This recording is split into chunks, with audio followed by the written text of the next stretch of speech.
Hey guys, how's it? It's your boy M.K.S here, back here with part 2 of Dyslexia Mondays. I hope you enjoy it as ever, and as ever, I would love to read your comments. So I hope you'll get posting any comments, any dyslexic people out there. Anything you can think of, please let me know. Like inspirational quotes, motivational things that make you pleased or proud to be dyslexic, or maybe even the opposite, like what you struggle with dyslexia, what you want help with, or anything like that. One thing I'd love for people to do as well, on a more personal note, for me personally, not just my fellow dyslexics, maybe this could affect my fellow dyslexics as well, I suppose, but something I would ask anyone who stumbles across this video and kindly watches it, please post any ideas or suggestions you have, and encouragement, motivation, and that kind of thing for me to think about any work or things I could do that are meaningful, so that for me personally, I need to think something's meaningful and has a purpose to it for me to and has an end goal for me to actually be motivated to do it. I hope that makes sense. But yeah, if you can think of anything motivational that helps me to come up with something that where I feel that I'm making a long lasting legacy that's worth working on. Again, hope that makes sense, and maybe other dyslexic people might be inspired by such. Excuse me, but I think that covers everything for the intro. And here goes. So number 11, I love to change perceptions of dyslexia. I often think of 11 as a changing number, but so on that note, I would love to change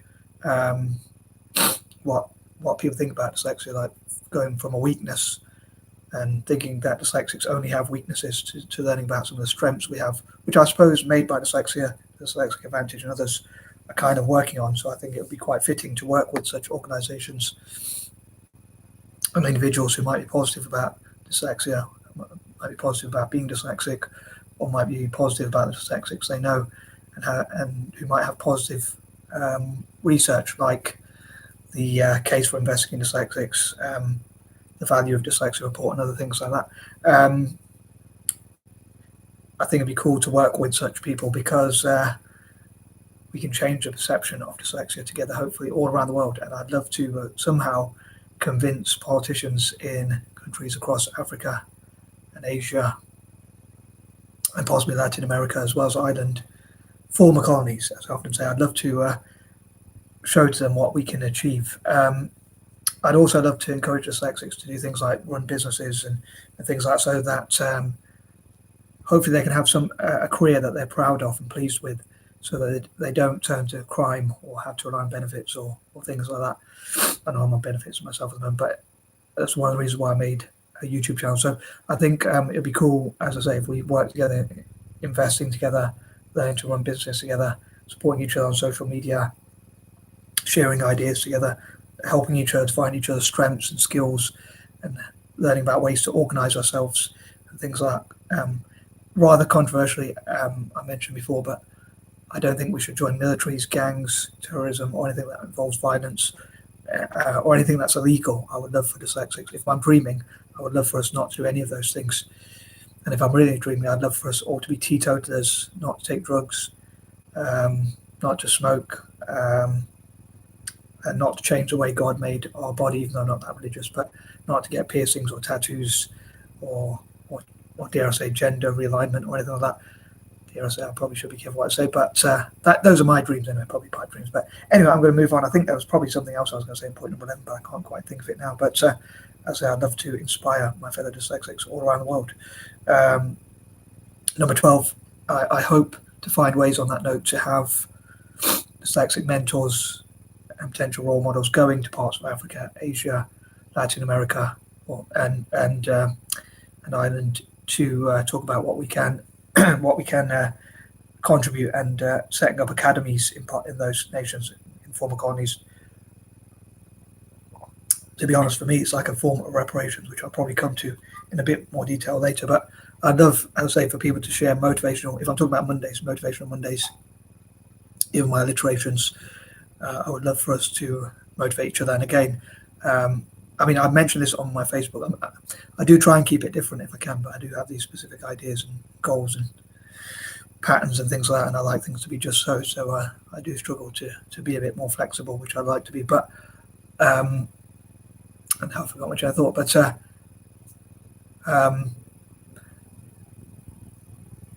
it's gone. Sorry, but yeah. So I completely forgot what I was going to say. Sorry, but yeah, I would love for us to mentor each other and things like that, and see what we can achieve. And I'm sure there's something else to say, but I completely forgot. So I'm going to move on anyway, because I do get conscious that these videos go on a bit too long. But anyway, here goes. So sorry. So number 13. Whilst I want to stick to the positives, and I know I have to mention this point, I know I repeat myself, sorry, but I would love to also address some of the negatives as well. So like some of the struggles we have in academia and things like that. So and also, yeah, so some of the struggles that dyslexics have, some of the troubles.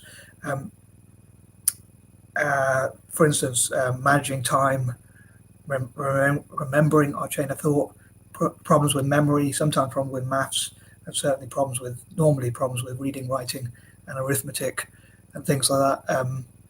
And even troubles with like relationships and things like some people talk about. But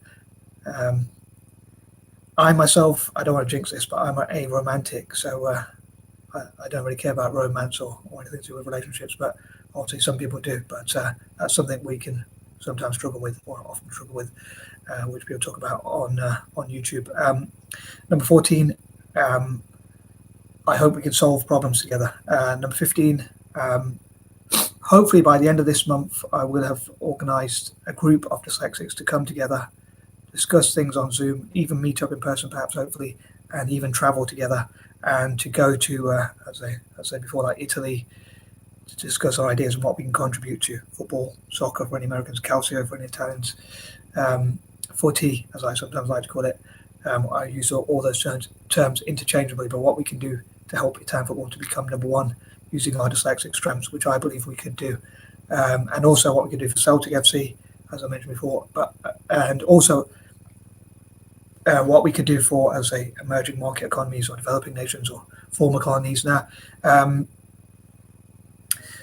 these events have already been done. So in America, Sweden, the UK, and possibly elsewhere, they've already hosted events where they've brought together prominent dyslexics in their chosen fields, which have talked about what they have done to achieve success and how they've had to overcome some of the challenges they have.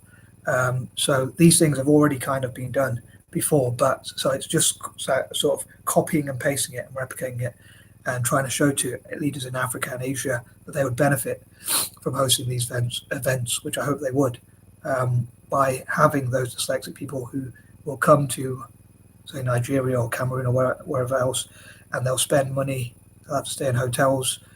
Hopefully they'll benefit the local economy, and and things like that. They'll be able to invest in and just generally support and mentor and teach and train, which is really important, I think, not just in terms of giving money, but also skills and experience and knowledge, transferring that knowledge onto dyslexics in those countries. So hopefully, yeah, I'd love to be able to host those events. Sorry, I'm not being very coherent as ever, but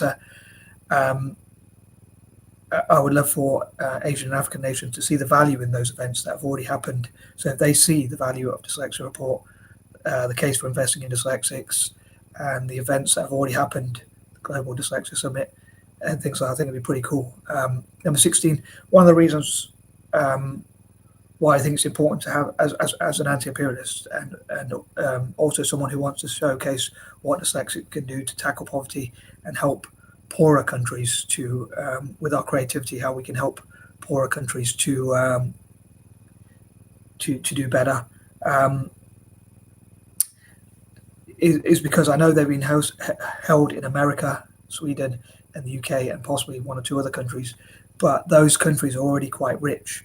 So I think it would be good to take it to countries that are poorer, that might need more help and might need more awareness of dyslexia. So they might not have that awareness in Nigeria or Cameroon, or Kenya or other places. So I think it'd be pretty cool to have those sorts of things. Number 17, as part of that, I would love for dyslexics to visit the Rare Gem School and others, the Rare Gem School which I support in Kenya, and to work with organisations and associations and schools and charities in those countries, like in parts of Africa and Asia, and as an anti-imperialist, even in Ireland, because it was colonised, as I say, showcase what we can do with our imaginations and strengths and skills.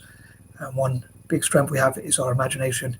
Number 18, I hope this will show to the world what positives there are in terms of dyslexia and that kind of thing. Number 19, I'd also love to support dyslexics in STEM. And number 20,